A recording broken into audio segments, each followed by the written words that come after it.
Visual நேயர்களுக்கு வணக்கம். இப்போது நம்ம பார்க்க போகிற படம் ஜாலியோ ஜிம்கானா. பிரபுதேவா, அபிராமி, மடானா செபாஸ்டியன், யோகி பாபு மற்றும் பலர் நடிப்பில் சக்தி சிதம்பரம் இயக்கத்தில் வெளிவந்திருக்கிற படம் ஜாலியோ ஜிம்கானா. இந்த படத்துடைய கதை என்னென்னு பார்த்தீங்கன்னா, அபிராமிக்கு 3 பொண்ணுங்க.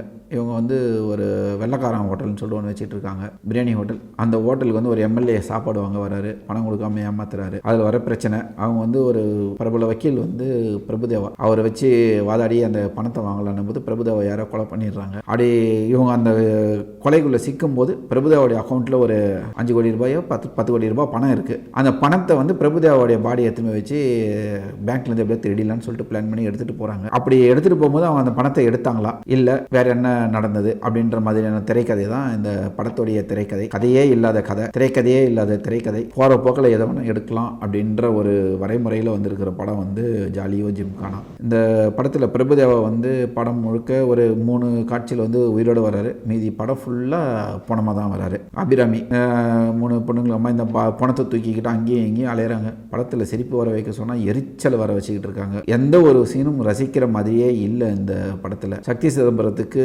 ஏன் இந்த வேலை அப்படின்னு சொல்லிட்டு தெரியல. அதுக்கு மேலே மியூசிக்கு அது அடிச்சுக்கிட்டே இருக்காங்க, மியூசிக் போட்டுக்கிட்டே இருக்கிறாங்க. சம்மந்தம் இல்லாத மியூசிக் எல்லாம் வருது. ஒரு 3-4 பொண்ணுங்க ஒரு பணத்தை தூக்கிக்கிட்டு பஸ்ஸில் போகிறாங்க, ட்ரெயினில் போகிறாங்க, கொடைக்கானலுக்கு போகிறாங்க, எங்கெங்கேயோ சுற்றுறாங்க. ஒரு பணத்தை தூக்கிட்டு எப்படி சுற்றுறாங்க? ஒரு லாஜிக்காக கதையை யோசிக்கணும். இந்த மகளிர் மட்டுமில் நாகேஷை பணமாக வச்சு ஒரு சீன் பண்ணியிருப்பாங்க. ஒரு 5 நிமிஷம் சீன் தான், அவ்வளோ ரசிக்கிற மாதிரி பண்ணியிருப்பாங்க. நாகேஷோட பர்ஃபார்மன்ஸ் அவ்வளோ நல்லாயிருக்கும். அந்த பணமாக நடித்தாலும் அவ்வளோ அழகாக பர்ஃபார்ம் பண்ணியிருப்பார். ஒரே 5 நிமிஷத்தில் முடிச்சிருவாங்க. ஆனால் இந்த படத்தில் படம் ஃபுல்லாக அதே அந்த ஒரு கான்செப்டே வச்சு படம் பண்ணணும்னு சொல்லி எந்த ஒரு லாஜிக்கும் இல்லாமல், எந்த ஒரு விறுவிறுப்பும் இல்லாமல் திரைக்கதையில் அப்படி ஒரு மரண மொக்கையாக படம் பண்ணி வச்சிருக்கிறாரு சக்தி சிதம்பரம். இது வேற இல்லாமல் இந்த படத்தில் யோகி பாபு எதுக்கு வராருன்னே தெரியல. யோகி பாபுடைய கேரக்டர் என்னன்னா, பைல்ஸ் ஒரு பாதிரியார். அவர்கிட்ட போய் இந்த மடானா செபாஸ்டியன் அவங்க ஃபேமிலி கதை அவர்கிட்ட போய் சொல்லுது. கேட்டால் கடைசியாக எல்லாம் முடிச்சிட்டு பிறகு